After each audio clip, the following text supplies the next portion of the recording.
Student, welcome to your YouTube channel. आज की इस क्लास में मैं आपके लिए लेकर आया फिजिक्स की और एक इम्पॉर्टेंट चैप्टर जिसका नाम है सरल लोलक, तरंग, गति एवं ध्वनि। Means simple pendulum, wave motion and sound. तो इस चैप्टर में हम लोग आवर्ती गति, सरल लोलक के आवर्तकाल, काल्पनिक गति, दोलन गति, प्रतिध्वनि आदि से संबंधित तथ्यों का अध्ययन करेंगे। तो चलिए स्टार्ट करते हैं आज की इस क्लास को। इस चैप्टर से आपके 4 से 5 क्वेश्चन हर साल पूछते हैं, तो बहुत ही इम्पोर्टेंट चैप्टर है आपका ये, जिसका पहला आपका टॉपिक दिया हुआ है आवर्ती गति। तो पहला टॉपिक क्या है इसका? आवर्ती गति मीन्स पीरियाडिक मोशन। क्या होता है आवर्ती गति? तो जब कोई पिंड एक निश्चित समय में एक ही निश्चित पथ पर बार बार अपनी गति को दोहराता है तो उसकी गति को आवर्ती गति कहते हैं। क्या कहते हैं? जब कोई पिंड एक निश्चित समय में एक निश्चित पथ पर बार बार अपनी गति को दोहराता है तो उसकी गति को आवर्ती गति कहते हैं। ठीक है, तो आवर्ती गति का उदाहरण क्या है? जैसे घड़ी की सुई। क्या है घड़ी की सुई? ठीक है, सेकंड वाली सुई हमेशा 60 सेकंड बाद वापस उसी स्थान पर आ जाती है और बार बार उसी मार्ग से गुजरती है। ठीक इसी तरीके से घंटे वाली सुई एक चक्कर लगाती कितने घंटे में? घंटे वाली सुई एक चक्कर कितने घंटे में लगाती है? 12 घंटे में। और मिनट वाली सुई कितने चक्कर लगा एक घंटे में एक चक्कर कितनी देर में लगाती है? 60 मिनट में। तो ये इस तरीके से आप देख रहे हैं बार बार सदैव उसी पथ पर गति कर रहा है। कोई भी कण क्या कर रहा है? उसी पथ पर गति कर रहा है। ठीक है, और उसी मार्ग से उतने ही समय पश्चात दोबारा उसी स्थान पर वापस पहुंच जाता है, ठीक उतने ही समय पश्चात। तो जब भी ऐसी गति होगी तो इसको हम लोग क्या कहेंगे? आवर्ती गति कहते हैं। ठीक है, कैसी आवर्ती गति है? सरल आवर्त गति है। तो आवर्ती गति को यहाँ पर विभाजित किया गया है, जिसमें पहला आपको दे रहा है काल्पनिक गति, या इसी को हम दोलन गति भी कहते हैं, वाइब्रेटरी मोशन। तो वाइब्रेटरी मोशन क्या होता है? यदि कोई पिंड आवर्ती गति में एक ही पथ पर किसी निश्चित बिंदु के इधर उधर गति करता है, इधर और उधर, यानी एक बार आपका बाईं तरफ जाएगा, एक बार आपका दाईं तरफ जाएगा, एक बार आपका बाईं तरफ जाएगा और एक बार आपका दाईं तरफ जाएगा। जब भी इस तरीके से कोई कण बार बार गति करता है, यानी एक बार इधर और एक बार उधर, ठीक है, तो ऐसी गति को क्या कहते हैं? काल्पनिक गति कहते हैं। फिर से देखिए आप लोग, जब भी कोई कण एक निश्चित बिंदु के इधर और उधर बार बार गति करता है तो ऐसी आवर्ती गति ये भी है, क्योंकि निश्चित समय के पश्चात हो रहा है, उसी मार्ग से गुजर रहा है, तो ये भी आवर्ती गति है। लेकिन कैसी आवर्ती गति है? काल्पनिक गति है, दोलन गति है। ठीक है, जब कोई कण माध्य स्थिति के इधर उधर गति करता है और आवर्ती गति करता है, अर्थात निश्चित समय पश्चात उसी पथ पर गति करता है, तो ऐसी गति को काल्पनिक गति या दोलन गति कहते हैं। ठीक है, काल्पनिक गति या दोलन गति कहते हैं। ठीक है, तो सरल लोलक आवर्ती गति करता है। तो सरल लोलक कैसी गति करता है? आवर्ती गति करता है, क्योंकि आवर्ती गति की परिभाषा को भी ये पूरा कर रहा है, निश्चित समय पश्चात उसी मार्ग से गति करता है। सरल लोलक चित्र में प्रदर्शित है। यहाँ आप देख रहे हैं एक चित्र है जो कि प्रदर्शित कर रहा है AOB, जिसमें O आपका माध्य स्थिति है। माध्य स्थिति से एक बार दाहिनी तरफ A बिंदु तक, एक बार बाईं तरफ B बिंदु तक। तो एक बार O से A जाता है, फिर O से B जाता है, फिर B से O आता है और O से A जाता है। तो इस तरीके से यह बार बार इधर उधर गति करेगा। ठीक है, और वापस अपनी पूर्व स्थिति में आ जाता है। तो इस प्रकार की गति कैसी हो गई? दोलनी गति हो गई। कैसी गति हो जाएगी? दोलनी गति। और क्या कह रहा है? जिसकी लोलक की स्थिति साम्य स्थिति O, साम्य स्थिति क्या है? माध्य स्थिति क्या है? O है। यदि हम गोलक को साम्य स्थिति O से विस्थापित करके बिंदु A तक ले जाएं तो गोलक स्थिति A व स्थिति B के बीच दोलन करने लगेगा। आपने घड़ी का पेंडुलम देखा होगा। ठीक है, पेंडुलम एक बार बाईं तरफ जाता है, एक बार दाहिनी तरफ जाता है, इस तरीके से बार बार गति करता है। तो पेंडुलम की गति, घड़ी के पेंडुलम की गति कैसी है? दोलन गति है। ठीक है, और कैसी है? सरल आवर्त गति अर्थात काल्पनिक गति है। ठीक है, चलिए आगे क्या कह रहा है? तो आगे कह रहा है गोलक का O जो है, O बिंदु A तक जाना और फिर लौट कर O पर आना, फिर दूसरी ओर स्थिति बी तक जाना तथा पुनः लौटकर बी पर ओ पर आना एक दोलन अथवा एक कंपन कहलाता है। क्या हुआ, जब कोई भी कण एक बार कहाँ से स्टार्ट करता है गति, ओ से ए जाता है, फिर कहाँ जाता है, ए से ओ जाता है, फिर कहाँ जाता है, ए से ओ जाता है, फिर वापस कहाँ जाएगा, ओ से बी से कहाँ जाएगा, ओ। तो जब इस तरीके से वापस ओ पर पहुँचता है, एक पूरा चक्कर हो जाता है, तो ऐसे कंपन को क्या कहते हैं, एक कंपन, एक दोलन, एक चक्कर कहते हैं। ठीक है, तो कंपन, एक कंपन या एक दोलन क्या है, जब माध्य स्थिति में पुनः पहुँचता है एक चक्कर लगाकर, तो आपका एक कंपन कहलाता है। अगला क्या दे रहा है, सरल लोलक का आवर्तकाल। ठीक है, सरल लोलक का आवर्तकाल। तो सबसे पहले आवर्तकाल होता क्या है, एक कंपन करने में लगे समय को क्या कहते हैं, आवर्तकाल कहते हैं। ठीक है, एक कंपन करने में लगे समय को क्या कहते हैं, आवर्तकाल। तो आवर्तकाल को किससे लिखते हैं, कैपिटल टी से। ठीक है, तो सरल लोलक के आवर्तकाल का सूत्र क्या होता है, तो सरल लोलक के आवर्तकाल का सूत्र होता है टी बराबर 2 पाई अंडर रूट के अंदर एल अपॉन जी। क्या होता है, टी बराबर 2 पाई अंडर रूट के अंदर एल अपॉन जी। ठीक है, यानी क्या कह रहा है, सरल लोलक का आवर्तकाल उसके द्रव्यमान पर निर्भर नहीं करता। सरल लोलक का आवर्तकाल उसके द्रव्यमान पर निर्भर नहीं करता, अर्थात जो गोलक दोलन के लिए लटकाया गया है वह छोटा है, बड़ा है, हल्का है, भारी, से कोई फर्क नहीं पड़ता। तो फर्क किस बात पर पड़ता है, सरल लोलक की लंबाई। ठीक है, सरल लोलक की लंबाई आवर्तकाल के वर्ग टी स्क्वायर के बीच बना ग्राफ एक सरल रेखा के रूप में होता है। ठीक है, सरल लोलक की लंबाई यल तथा आवर्तकाल टी स्क्वायर के बीच बना एक ग्राफ एक सरल रेखा के रूप में होता है। यानी यह किस बात पर निर्भर करता है, सूत्र में आप देख रहे हैं टी है, 2 पाई है, नियतांक है, यल है, रस्सी की लंबाई हो गई, यानी जो गोलक को बांध कर लटकाएंगे, जी गुरुत्वीय त्वरण, इन 3 बातों पर निर्भर करता है, जिसमें से जी भी क्या होता है, नियत होता है। तो निर्भर किस पर करता है, टी जी और यल पर। यल और टी के बीच के ग्राफ क्या होगा, एक सरल रेखा प्राप्त होगी। ठीक है, कैसी रेखा, तो आप यहाँ पर देख रहे हैं ये टी स्क्वायर और यल के बीच में एक ग्राफ बना है, जो कि एक सरल रेखा प्राप्त हो रही, सदैव सरल रेखा के रूप में प्राप्त होती है। ठीक है, किसी भी झुकाव पर रहेगी लेकिन सरल रेखा के रूप में रहेगी। चलिए अगला हेडिंग आपका देखते हैं, अगला टॉपिक क्या दिया हुआ है। तो अगला टॉपिक दिया हुआ है सेकेंड लोलक। क्या है, सेकेंड लोलक मीन सेकेंड पेंडुलम। सेकेंड लोलक क्या है, परिभाषा से क्लियर है कि 1 सेकेंड, ठीक है, समय से संबंधित है। तो वह सरल लोलक जिसका आवर्तकाल 2 सेकेंड होता है। क्या, वह सरल लोलक यानी एक लोलक जिसका आवर्तकाल क्या होता है, 2 सेकेंड होता है, वापस अपनी पूर्व स्थिति में पहुंच गया। एक चक्कर पूरा लगाकर जितनी देर में पहुंचेगा वो अगर 2 सेकेंड है तो ऐसे लोलक को क्या कहेंगे, सरल लोलक। यानी एक ऐसा लोलक जिसका आवर्तकाल 2 सेकेंड होता है उसे हम लोग क्या कहते हैं, सेकेंड लोलक कहते हैं। ठीक है, एक ऐसा लोलक, सरल लोलक जिसका आवर्तकाल 2 सेकेंड होता है उसे हम लोग क्या कहते हैं, सेकेंड लोलक कहते हैं। सेकेंड लोलक की लंबाई लगभग 1 मीटर होती है। सेकेंड लोलक की लंबाई जिस गोलक और दृढ़ आधार के बीच की जो दूरी होती है वो क्या होती है, 1 मीटर होती है। ठीक है, चलिए आवर्त गति से संबंधित महत्वपूर्ण परिभाषाओं को देखते हैं, जिसमें से पहला आवर्तकाल है जो अभी आपको बताया गया है। आवर्तकाल क्या होता है, टाइम पीरियड क्या होता है, वस्तु एक दोलन करने में जितना समय लेता है, वस्तु एक दोलन करने में जितना समय लेता है उसके दोलन का उसको दोलन को क्या कहते हैं, आवर्तकाल कहते हैं, उसे दोलन का आवर्तकाल कहते हैं। और इसे किससे प्रदर्शित करते हैं, कैपिटल टी से प्रदर्शित करते हैं। किससे प्रदर्शित करते हैं, कैपिटल टी से। क्लियर है यहाँ तक। चलिए अगली हेडिंग देखते हैं, आवृत्ति। फ्रीक्वेंसी क्या होता है, दोलन करने वाली वस्तु 1 सेकंड में, दोलन करने वाली वस्तु 1 सेकंड में जितने दोलन करती है उसकी आवृत्ति कहलाती है। क्या कहलाती है, आवृत्ति। यानी कुल दोलनों की संख्या को समय से भाग दे दिया जाए तो क्या प्राप्त हो जाएगा, आवृत्ति।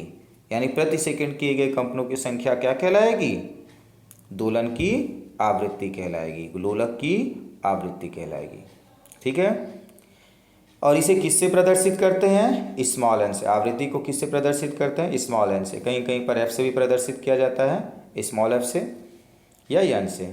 ठीक है, यदि कोई वस्तु 1 सेकेंड में n दोलन करे तो दोलन का समय t इज इक्वल टू क्या हो जाएगा? 1/n। यानी आवृत्ति और आवर्तकाल में संबंध क्या है? t is equal to 1/n। ठीक है, अर्थात आवृत्ति जो होता है आवर्तकाल का व्युत्क्रम होता है। आवृत्ति जो होता है आवर्तकाल का व्युत्क्रम होता है। एक बढ़ेगा तो दूसरा ऑटोमेटिक उसी अनुपात में घटता चला जाएगा। तो अभी तक आपने देखा, आवृत्ति देखा, आवर्तकाल देखा, सरल लोलक देखा, सेकंड लोलक देखा, दोलन देखा और आवर्ती गति। चलिए अगली हेडिंग क्या दिया हुआ है? विस्थापन, डिस्प्लेसमेंट। तो दोलन करते समय वस्तु किसी क्षण साम्य स्थिति से दूरी को विस्थापन कहते हैं। साम्य स्थिति यानी माध्य स्थिति जो अभी आपने देखा था, उस माध्य स्थिति से दूरी को क्या कहते हैं? विस्थापन कहते हैं। तो माध्य स्थिति अगर ये है तो यहाँ से ये जो दूरी आएगी वो क्या कहलाएगी? विस्थापन कहलाएगी। माध्य स्थिति से अधिकतम दूरी को क्या कहते हैं? विस्थापन कहते हैं। ठीक है, तो ये तो विस्थापन हो गया। विस्थापन अलग अलग हो सकता है, कम हो सकता है, ज़्यादा हो सकता है, जिस भी जगह कण यहाँ पर रहेगा। ठीक है, तो वो क्या हो जाएगा? माध्य स्थिति से जितनी भी दूरी पर कण की स्थिति रहेगी वो क्या हो जाएगी? विस्थापन हो जाएगा। ठीक है, नेक्स्ट है आयाम। आयाम क्या होता है? एम्पलीट्यूड क्या होता है? दोलन करने वाली वस्तु साम्य स्थिति से किसी भी ओर अधिक से अधिक जितनी दूरी तक जा सकती है वह दूरी दोलन का आयाम कहलाता है। अधिक से अधिक जो दूरी होती है, विस्थापन होता है, वह क्या कहलाता है? आयाम कहलाता है। ठीक है, एम्पलीट्यूड कहलाता है। उसे किससे प्रदर्शित करते हैं? ए से, स्मॉल ए से। आयाम को किससे प्रदर्शित करते हैं? स्मॉल ए से। माध्य स्थिति से अधिकतम जो दूरी होगी वो क्या कहलाएगा? आयाम कहलाएगा। ठीक है, कण आपका ओ बिंदु से ए पर पहुंच जाए तो ए और ओ के बीच की जो सीधी दूरी होती है उसे क्या कहते हैं? विस्थापन। लंबवत दूरी को क्या कहते हैं? विस्थापन कहते हैं। यहाँ तक क्लियर है? चलिए अगली हेडिंग देखते हैं, सरल आवर्त गति। क्या है अगली हेडिंग? सरल आवर्त गति मीन्स सिंपल हार्मोनिक मोशन। क्या है? Simple harmonic motion. ठीक है, तो सिंपल हार्मोनिक मोशन आपका क्या होता है? सरल आवर्त गति काल्पनिक अथवा दोलनी गति का सबसे सरल रूप है। सरल आवर्त गति जो होती है काल्पनिक गति अथवा दोलन गति का सबसे सरल रूप है। इसमें 3 लक्षण होते हैं।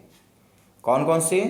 यह गति एक स्थिर बिंदु यानी ओ बिंदु आप ले सकते हैं। स्थिर बिंदु यहाँ पर क्या है? ओ बिंदु यानी साम्य स्थिति की इधर उधर सीधी रेखा में गति करता है। तो एक बार आप देख रहे हैं ऊपर ए पर जाता है, फिर वहाँ से ऊपर आता है, वापस बी पर आता है। तो इस तरीके से बार बार एक सीधी रेखा में, सरल रेखा में गति करता है, मध्य स्थिति के इधर और उधर, माध्य स्थिति के इधर उधर।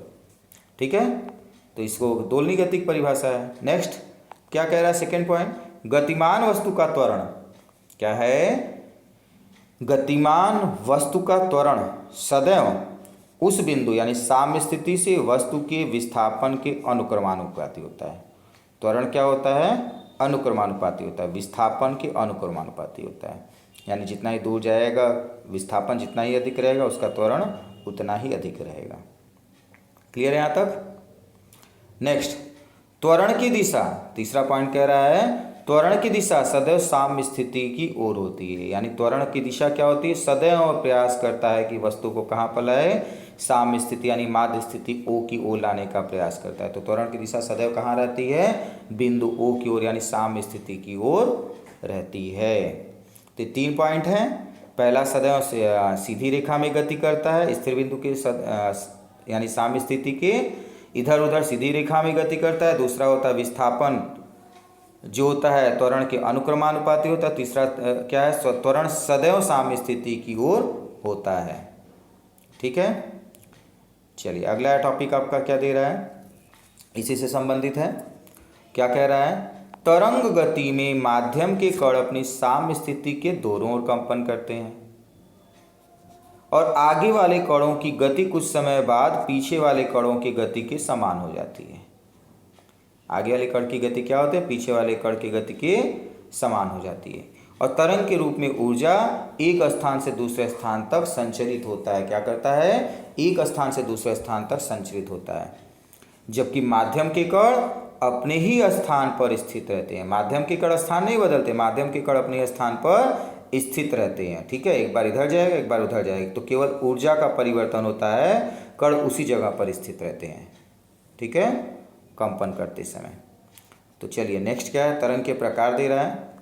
तो तरंग के प्रकार, तरंग कितने प्रकार के होते हैं, टाइप्स ऑफ वेव्स। तो कणों की कंपन की दिशा के अनुसार तरंग दो प्रकार की होती है। कंपन की दिशा के अनुसार तरंग कितने प्रकार की होती है, दो प्रकार की। नंबर 1 अनुप्रस्थ तरंग। ठीक है, ध्यान देना, कंपन की दिशा के अनुसार दो प्रकार की है। पहला अनुप्रस्थ तरंग और दूसरा है अनुदैर्ध्य तरंग। तो पहला टॉपिक आपका क्या दिया हुआ है, अनुप्रस्थ तरंग। ठीक है, तो अनुप्रस्थ तरंग क्या होता है, वे तरंगे जिनमें माध्यम के कण तरंग के चलने की दिशा के लंबवत कंपन करते हैं। तरंग के चलने की दिशा के लंबवत कंपन करते हैं, अनुप्रस्थ तरंगे कहलाती हैं। कैसी तरंग कहलाएंगी, अगर लंबवत कंपन करेगी तो गति की दिशा की लंबवत कंपन करेगी तो क्या कहलाएगी, अनुप्रस्थ तरंग कहलाती है। ठीक है, चलिए आगे देखते हैं क्या दिया हो। तो आगे दे रहा है, इन तरंगों के उठे हुए भाग को श्रृंग क्या कहते हैं, उठे हुए भाग को श्रृंग तथा दबे हुए भाग को क्या कहते हैं, गर्त कहते हैं। ठीक है, उठे हुए भाग को क्या कहते हैं, श्रृंग कहते हैं, और दबे हुए भाग को क्या कहते हैं, गर्त कहते हैं। जल में पत्थर, क्या कह रहा है आगे, एक उदाहरण दे रहा है। जल में पत्थर फेंकने पर जल की सतह, जल में पत्थर फेंकने पर जल की सतह पर उत्पन्न तरंगे अनुप्रस्थ तरंगे होती हैं। ठीक है, कैसी तरंगे होती हैं, अनुप्रस्थ तरंगे होती हैं। तो आपने जब भी जल में पत्थर फेंका होगा तो आपने देखा होगा, एक बार जो तरंग होता है, विक्षोभ होता है, पत्थर गिरने के स्थान से किनारे की ओर बढ़ता है और एक बार ऊपर और एक बार नीचे, इस तरीके से लगता है कि वो आगे की ओर गति कर रहा है। ठीक है, तो जो उठा हुआ हिस्सा होता है उसको क्या कहते हैं, श्रृंग, और जो दबा हुआ उसका निचला हिस्सा होता है उसको क्या कहते हैं, गर्त। तो श्रृंग और गर्त दो चीज़ें बनती हैं अनुप्रस्थ तरंगों में। और किससे उठा है, आपने ये तरंगे देखा उदाहरण में, पत्थर फेंकने पर तालाब में जो उठी तरंग थी वो कैसी तरंग थी, अनुप्रस्थ तरंग थी। तो अनुप्रस्थ तरंग कैसी थी, तो आप इसको समझ सकते हैं। अनुप्रस्थ तरंग कैसे है, जब आप पत्थर फेंकते हैं तो तरंग किस दिशा में, पत्थर के गिरने के स्थान से, पत्थर पर गिरने के स्थान से किनारे की ओर बढ़ता है। ठीक है, तरंग के संचरण की दिशा ये हो गई। और कंपन किस तरीके से गति कर रहा है, विक्षोभ, एक बार ऊपर एक बार नीचे, एक बार ऊपर एक बार नीचे। तो तरंग संचरण की दिशा और तरंग के गति की दिशा क्या है, दोनों क्या है, एक दूसरे के लंबवत है। ठीक है, तरंग की गति की दिशा और जो श्रृंग और गर्त आपका जो बन रहा है उसकी दिशा, दोनों क्या है, एक दूसरे के लंबवत है। ठीक है, माध्यम के कण की गति की दिशा और तरंग की गति की दिशा दोनों एक दूसरे के लंबवत है, तो इसलिए इसको क्या कहते हैं, अनुप्रस्थ तरंग कहते हैं। तो अनुप्रस्थ तरंग में क्या आपने देखा, तरंग संचरण की दिशा और माध्यम के कण की गति की दिशा दोनों एक दूसरे के लंबवत होती है। ठीक है, दोनों एक दूसरे के लंबवत होती है। और क्या दे रहा है, तो अगला आगे कह रहा है, सितार के तार में उत्पन्न तरंग, सितार के तार में उत्पन्न तरंग। तो सितार का तार का में आपने देखा होगा उत्पन्न तरंग कैसी होती है, वहाँ पर भी अनुप्रस्थ तरंगे पैदा होती हैं। तो सितार के तार में अनुप्रस्थ तरंग, इसको आप उदाहरण के तौर पे याद रखिएगा, इससे संबंधित प्रश्न भी एग्जाम में पूछता है कि अनुप्रस्थ तरंग के उदाहरण में आपके 4 नाम दे देगा और सही एक सही और आपके बाकी गलत हो जाएंगे। ठीक है, तो अगला क्या कह रहा है, अनुप्रस्थ तरंगें ठोस और द्रवों के तल पर उत्पन्न हो सकती हैं। कहाँ उत्पन्न होती है, ठोस और द्रव के तल पर उत्पन्न हो सकती हैं, उनके भीतर नहीं, और उनके भीतर नहीं होती। और ये तरंगे गैसों में उत्पन्न नहीं की जा सकती। याद रखिएगा, अनुप्रस्थ तरंग को कहाँ उत्पन्न नहीं कर सकते हैं, गैस में। उत्पन्न कहाँ कर सकते हैं, ठोस और द्रव के तल पर, अंदर नहीं, तल पर उत्पन्न कर सकते, अंदर नहीं कर सकते। ठीक है, तो अनुप्रस्थ तरंगे में कई पॉइंट्स आई हैं। संचरण की दिशा आपने देखा, तरंग की संचरण की दिशा देखा, माध्यम की कण की गति की दिशा देखा, और क्या देखा आपने, कहाँ पर उत्पन्न हो सकती है, तो गैस में उत्पन्न नहीं हो सकती है, तरंग ठोस और द्रव में हो सकता है, वो भी तल पर, अंदर नहीं। नेक्स्ट टॉपिक आपका दे रहा है अनुदैर्ध्य तरंग। क्या दे रहा है? अनुदैर्ध्य तरंग। ठीक है, क्या होता है अनुदैर्ध्य तरंग? वे तरंगे जिनमें माध्यम के कण तरंग की दिशा के समांतर कंपन करते हैं। कैसे कंपन करते हैं? समांतर। जिस दिशा में तरंग कंपन करे उसी दिशा में माध्यम के कण भी कंपन करें, तो ऐसे कंपन को अनुदैर्ध्य तरंग कहते हैं, अनुदैर्ध्य तरंगे कहलाती हैं। ये तरंगे संपीड़न और विलयन के रूप में आगे बढ़ती हैं। कैसे बढ़ती हैं? संपीड़न और विलयन के रूप में आगे बढ़ती है। संपीड़न और विलयन कहाँ बनेगा? वायु में माध्यम के कण अगर कंपन कर रहे हैं, पास पास हैं, तो इसको संपीड़न कहते हैं, और कण दूर दूर हैं तो इसको विलयन कहते हैं। तो एक बार संपीड़न, फिर विलयन बनता है, फिर संपीड़न, इस तरीके से आगे बनता रहता है। तो जहाँ पर पास पास होता है उसको संपीड़न कहते हैं, और जहाँ दूर दूर होता है उसको विलयन कहते हैं। ठीक है, तो आप ये हिस्सा देख रहे हैं, ग्रीन पोर्शन में आप देख रहे हैं माध्यम के कण पास पास हैं, तो ये संपीड़न हो गया, और शेष हिस्सा आपका क्या हो जाएगा? विलयन हो जाएगा। इसमें माध्यम के कण दूर दूर, एक एक रेखा माध्यम के कण को प्रदर्शित कर रही है। तो संपीड़न विलयन लगातार इसमें बनता रहता है। ठीक है यहाँ तक? तो नेक्स्ट क्या दे रहा है? हवा में ध्वनि तरंगे अनुदैर्ध्य तरंगे होती हैं। हवा में जो ध्वनि की तरंगे होती है, जो हम लोग बोल रहे हैं, ध्वनि सुनाई दे रहा है, किस रूप में होती हैं? अनुदैर्ध्य तरंग में होती हैं, यानी अनुप्रस्थ तरंगे नहीं होती हैं। स्वरित द्विभुज से उत्पन्न तरंगे अनुदैर्ध्य तरंगे होती हैं। तो स्वरित द्विभुज यहाँ पर एक नाम लिया गया है, तो इसको क्या, इससे कौन सी तरंगे उत्पन्न होती हैं? अनुदैर्ध्य तरंग, याद रखिएगा। ठीक है, नेक्स्ट क्या दे रहा है? ध्वनि तरंगों में कुछ बिंदुओं पर संपीड़न तथा कुछ पर विलयन उत्पन्न होता है, यानी बारी बारी से संपीड़न विलयन बनता रहता है। ये संपीड़न और विलयन हवा में तरंग की दिशा में आगे बढ़ते हैं। हवा में कहाँ बढ़ेंगे? तरंग की दिशा में, जिस दिशा में तरंग कंपन करता है, गति करता है, उस दिशा में आगे बढ़ते हैं। संपीड़न वाले बिंदुओं पर हवा का घनत्व और दाब सामान्य की अपेक्षा अधिक होता है, जबकि विलयन वाले बिंदुओं पर घनत्व और दाब कम होता है। तो इसको भी आप याद रखिएगा कि इस विलयन में क्या होता है? बिंदुओं पर घनत्व कम और दाब कम होते हैं, जबकि संपीड़न में अधिक होता है। ठीक है, संपीड़न में दाब और घनत्व अधिक और विलयन में दाब और घनत्व कम होता है। चलिए आगे देखें, तरंग से संबंधित महत्वपूर्ण बिंदु। तो तरंग से संबंधित महत्वपूर्ण बिंदु क्या है? पहला आवृत्ति, अभी आपको बताया गया है, 1 सेकंड में कंपनों की संख्या को आवृत्ति कहलाती है, जिसे ये स्मॉल एन से प्रदर्शित करते हैं। ठीक है, दूसरा है तरंग दैर्ध्य। माध्यम के कण के एक कंपन करने में लगे समय तरंग जितनी दूरी तय करता है उसे तरंग दैर्ध्य कहते हैं। एक कंपन में तय की गई दूरी क्या कहलाती है? तरंग दैर्ध्य कहलाती है। ठीक है, दो निकटतम संपीड़न तथा विलयन के बीच की दूरी तरंग दैर्ध्य होती है, और इसे किससे प्रदर्शित करते हैं? लैम्डा से। किससे प्रदर्शित करते हैं? ग्रीक वर्ड लैम्डा से प्रदर्शित करते हैं। ठीक है, लैम्डा के बराबर होती है। नेक्स्ट क्या है? तरंग की चाल। तो तरंग द्वारा 1 सेकंड में चली गई दूरी तरंग की चाल कहलाती है, और इसे किससे प्रदर्शित करते हैं? v से। किससे प्रदर्शित करते हैं? v से प्रदर्शित करते हैं। ठीक है, तो अब क्या आ रहा है? तरंग की चाल, आवृत्ति तथा तरंग दैर्ध्य में संबंध। तो तरंग की चाल, आवृत्ति और तरंग दैर्ध्य में संबंध क्या होता है? चाल बराबर क्या होता है? आवृत्ति गुणे तरंग दैर्ध्य। तो इसका आपको निगमन नहीं करना है, केवल आपको फार्मूला याद रखना है। निगमन वगैरह हम लोग अगली कक्षाओं में पढ़ेंगे। ठीक है, डिटेल में उसको पढ़ेंगे। तो अभी तो हम लोग को तरंग की चाल के लिए फार्मूला याद करना है। तो चाल बराबर आवृत्ति गुणे तरंग दैर्ध्य, यानी v बराबर n लैम्डा होता है। ठीक है, और n बराबर क्या होता है? 1/t, यानी आवृत्ति बराबर 1/t आवर्तकाल होता है। ठीक है यहाँ तक? चलिए अगली टॉपिक देखते हैं। तो अगली टॉपिक दिया है तरंग की ऊर्जा अथवा तीव्रता। ऊर्जा अथवा तीव्रता।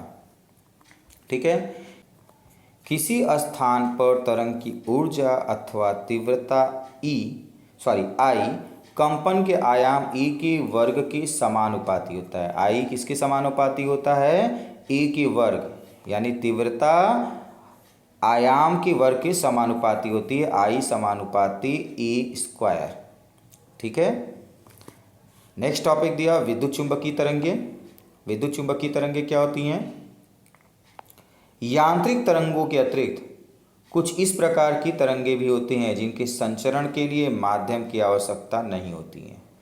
तो जिन तरंगों के संचरण के लिए माध्यम की आवश्यकता नहीं होती उसे क्या कहते हैं? विद्युत चुंबकीय तरंगे कहते हैं। ठीक है, जिन तरंगों के संचरण के लिए माध्यम की आवश्यकता नहीं होती उसे विद्युत चुंबकीय तरंगे कहते हैं। चलिए नेक्स्ट देखते हैं टॉपिक, विभिन्न विद्युत चुंबकीय तरंगे कौन कौन सी हैं। तो यहाँ पर कुछ विद्युत चुंबकीय तरंगों के बारे में दे रहा है, जिसमें पहला दिया है दीर्घ तरंगे, और इनकी तरंग दैर्घ्य कितनी होती है? 10⁻7 × 10⁻3 मीटर तक, यानी 10⁻7 से 10⁻3 मीटर तक इसकी तरंग दैर्घ्य होती है। ठीक है, उत्पत्ति कैसे होती है? दोलित्र से होती है, विद्युत परिपथ द्वारा होती है। रेडियो तरंगे क्या होती हैं? जिनकी तरंग दैर्घ्य 10⁻5 से 10⁻⁻1 तक होती है, मीटर तक होती है, उसे हम क्या कहते हैं? उस तरंग दैर्घ्य को क्या कहते हैं? रेडियो तरंग दैर्घ्य। उत्पत्ति किससे होती है? दोलित्र द्वारा। रेडियो तरंगे से छोटी कौन सी है? माइक्रो तरंगे। तो ऐसी तरंग दैर्घ्य जिनकी ऐसी तरंगे जिनकी तरंग दैर्घ्य 1 से लेकर 10⁻⁻4 मीटर तक होती है उन्हें माइक्रो तरंगे कहते हैं, निर्वाचित नलिका में दोलित्र द्वारा। ठीक है, निर्वाचित नलिका में दोलित्र द्वारा इसको उत्पन्न किया जाता है। ऊष्मीय तरंगे क्या हैं? 10⁻³ से 7.8 × 10⁻⁻7 मीटर तक जिनकी तरंग दैर्घ्य होती है उन्हें क्या कहते हैं? ऊष्मीय तरंग दैर्घ्य कहते हैं, और ये गर्म वस्तुओं द्वारा उत्पन्न की जाती हैं। ठीक है, गर्म वस्तुओं के द्वारा उत्पन्न की जाती हैं। दृश्य तरंगे कौन सी होती हैं? ऐसी तरंग दैर्घ्य जिनकी तरंग दैर्घ्य 7.8 से × 10⁻⁻7 से 3.9 × 10⁻⁻7 मीटर तक होता है, ताप दीप्त वस्तुओं द्वारा उत्पन्न किया जाता है। इसको किससे उत्पन्न करते हैं? ताप दीप्त। और इनकी तरंग दैर्घ्य कितनी होती है? 7.8 × 10⁻⁻7 से 3.9 × 10⁻⁻7 मीटर तक होती है इनकी तरंग दैर्घ्य। ठीक है, इससे छोटी तरंग दैर्घ्य एक और है, पराबैंगनी तरंगे। तो इनकी तरंग दैर्घ्य कितनी होती है? 3.9 × 10⁻⁻7 से 10⁻�9 मीटर तक। 3.9 × 10⁻�7 से 10⁻�9 मीटर तक। सूर्य तथा आयनित गैसों के द्वारा इनको कैसे उत्पन्न किया जाता है? सूर्य द्वारा तथा आयनित गैसों के द्वारा उत्पन्न किया जाता है। और दो तरंगे दी हुई हैं, वो क्या हैं? एक्स तरंगे।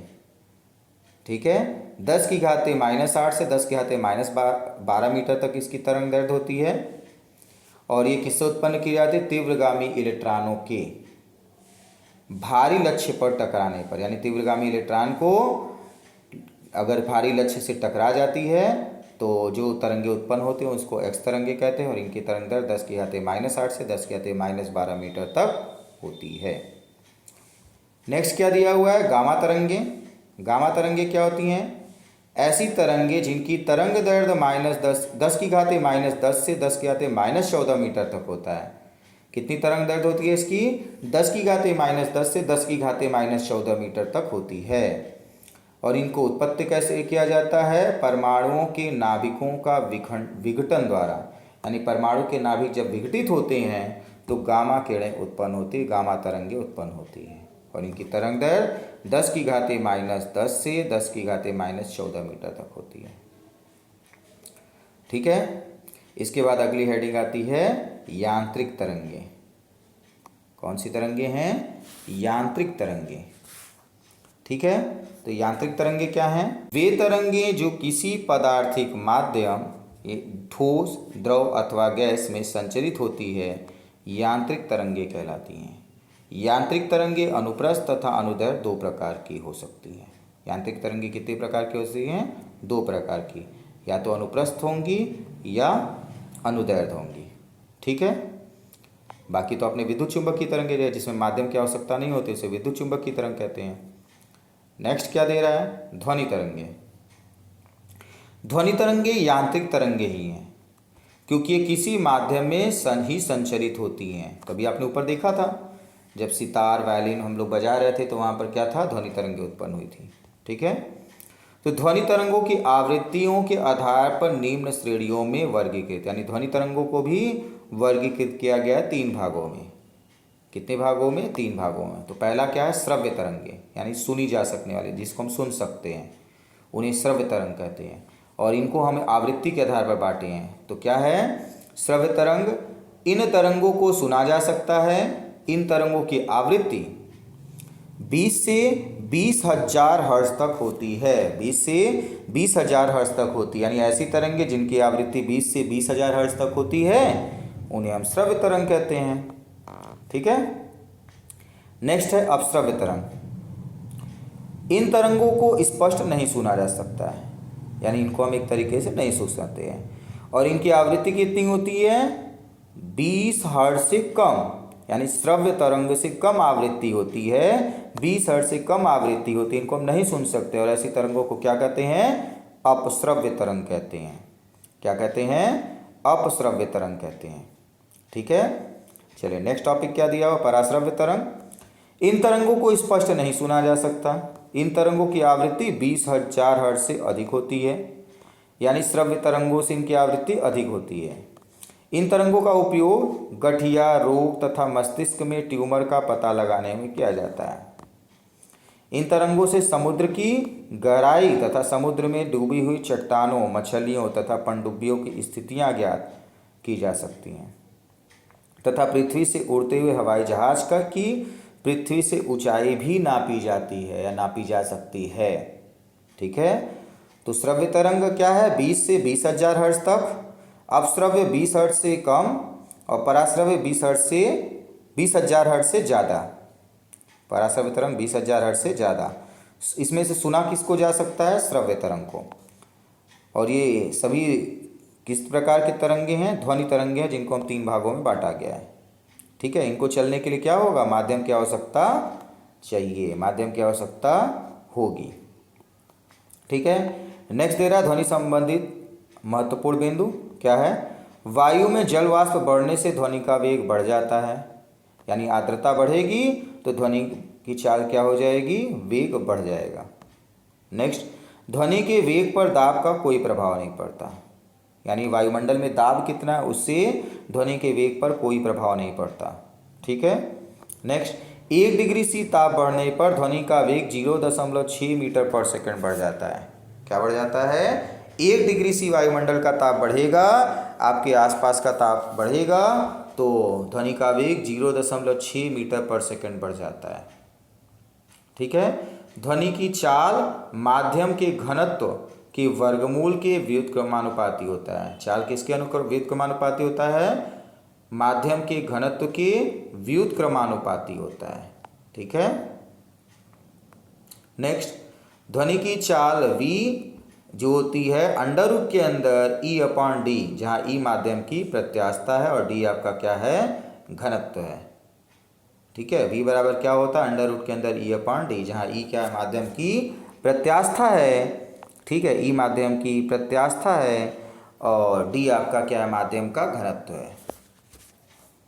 ठीक है। नेक्स्ट, जब ध्वनि एक माध्यम से दूसरे माध्यम में जाती है तो ध्वनि की चाल तथा तरंगदैर्घ्य बदल जाते हैं, जबकि आवृत्ति नहीं बदलती। क्या कह रहा है? जब ध्वनि एक माध्यम से दूसरे माध्यम में जाती है तो ध्वनि की चाल तथा तरंगदैर्घ्य बदलता है, परंतु आवृत्ति नहीं बदलता है। चाल और तरंगदैर्घ्य बदलेगा, आवृत्ति नहीं बदलेगा। कब? जब एक माध्यम से दूसरे माध्यम में ध्वनि जाएगा तब। क्लियर है यहाँ तक? चलिए अगला देखते हैं पॉइंट क्या दे रहा है। ध्वनि की चाल गैसों में सबसे कम, गैसों में क्या होती है? सबसे कम, द्रवों में उससे अधिक तथा ठोसों में सबसे अधिक होती है। सबसे कम किस में होगा? गैस में। उससे अधिक द्रव में और उससे अधिक ठोस में। सबसे अधिक क्या होगा? ठोस में। सबसे कम होगा गैस में।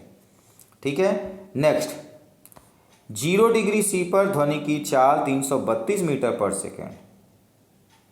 क्या है? 0 डिग्री सी पर ध्वनि की चाल 332 मीटर पर सेकेंड है और जल में 4060 मीटर पर सेकेंड तथा लोहे में 5100 मीटर पर सेकेंड, यानी 5100 मीटर पर सेकेंड होता है। इसको आप लोग याद रखिएगा, इससे संबंधित प्रश्न भी आपको पूछता है। फिलहाल प्रश्न तो सभी पॉइंट से बनता है, लेकिन ये पॉइंट सीधे सीधे आप लोग को याद रहेगा। तो परिभाषा वाले प्रश्न बहुत कम समय 2 से 3 सेकंड में आपके हल हो जाते हैं, बल्कि न्यूमेरिकल में तो आपको सॉल्व करना पड़ता है। तो सबसे सरल आपके इसी टाइप के प्रश्न होते हैं जो परिभाषात्मक होते हैं, आपने पढ़ा और उसका उत्तर तुरंत यस या नो में आपको मिल जाएगा। ठीक है, चलिए अगला टॉपिक क्या है, प्रतिध्वनि।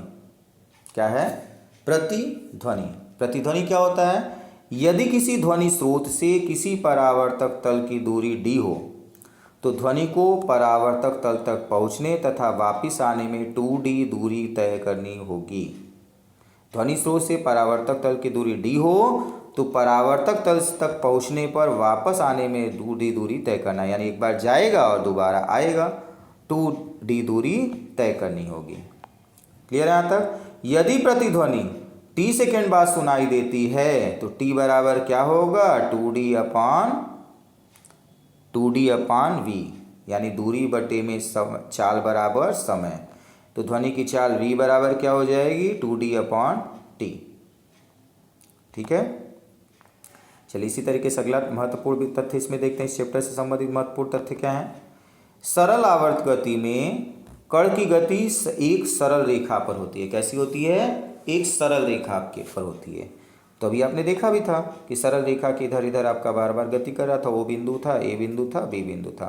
तो कण का दोलन जो था, एक बार ओ से ए जाता था और एक बार ए से ओ और ओ से वापस क्या आता था, बी पर। तो इस तरीके से बार बार स्थिति वह बदलता रहता है और मात्र सरल रेखा में ही गति करता है। ठीक है, नेक्स्ट, स्मृति में रखें कि सरल आवर्त गति में त्वरण ए जो होता है माइनस ओमेगा स्क्वायर यक्स होता है। क्या होता है, माइनस ओमेगा स्क्वायर यक्स होता है, जहाँ यक्स क्या है, विस्थापन है तथा ओमेगा एक नियतांक है। यक्स एक विस्थापन है तथा ओमेगा एक नियतांक है। ठीक है, चलिए नेक्स्ट पॉइंट क्या है, सरल लोलक का आवर्तकाल टी जो होता है, टी बराबर 2 पाई अंडर रूट के अंदर एल अपॉन जी होता है। क्या होता है, टी बराबर 2 पाई अंडर रूट के अंदर एल अपॉन जी, टी बराबर 2 पाई अंडर रूट के अंदर एल अपॉन जी फार्मूला होता है इसका। ठीक है, तथा वह लोलक जिसका आवर्तकाल 2 सेकेंड होता है उसे सेकेंड लोलक कहते हैं। यानी एक ऐसा लोलक जिसका आवर्तकाल 2 सेकेंड होगा उसे हम लोग क्या कहेंगे, सरल लोलक कहते हैं। और इसकी लंबाई कितनी होती है, लगभग 1 मीटर होती है। ठीक है, नेक्स्ट, तरंगों से संबंधित महत्वपूर्ण बिंदु है आवृत्ति, जैसे एन से लिखते हैं। अभी आपने पढ़ा कि 1 सेकेंड में किए गए कंपनों की संख्या आवृत्ति कहलाती है। तरंग दैर्घ्य यानी लैम्डा, तरंग की चाल v, आवर्तकाल t। इन पॉइंट्स के बारे में भी हमने ऊपर पढ़ा है। नेक्स्ट है, तरंगे मूलतः 2 प्रकार की होती है, यांत्रिकी और अयांत्रिकी तरंगे। ध्वनि तरंगे मुख्यतः 3 प्रकार की होती है, श्रव्य 20 से 20,000, अपश्रव्य 20,000 से कम और पराश्रव्य 20 से कम और पराश्रव्य 20,000 से अधिक।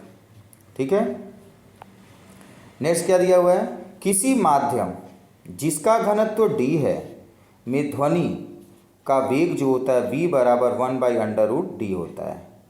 ठीक है, v अनुक्रमानुपाती 1/√d, या v बराबर हो जो होता है अंडर रूट के अंदर e/d, जहाँ e माध्यम की प्रत्यास्थता है। ये भी अभी आपने ऊपर देखा था। ठीक है, तो इस तरीके से इस चैप्टर के जो भी इम्पोर्टेंट पॉइंट्स थे वो आपके आज की क्लास में कंप्लीट हो चुके हैं। इसी तरीके से हम लोग इस चैप्टर के इम्पॉर्टेंट क्वेश्चंस को अगले वीडियो में सॉल्व करेंगे। आज के लिए इतना ही, थैंक यू।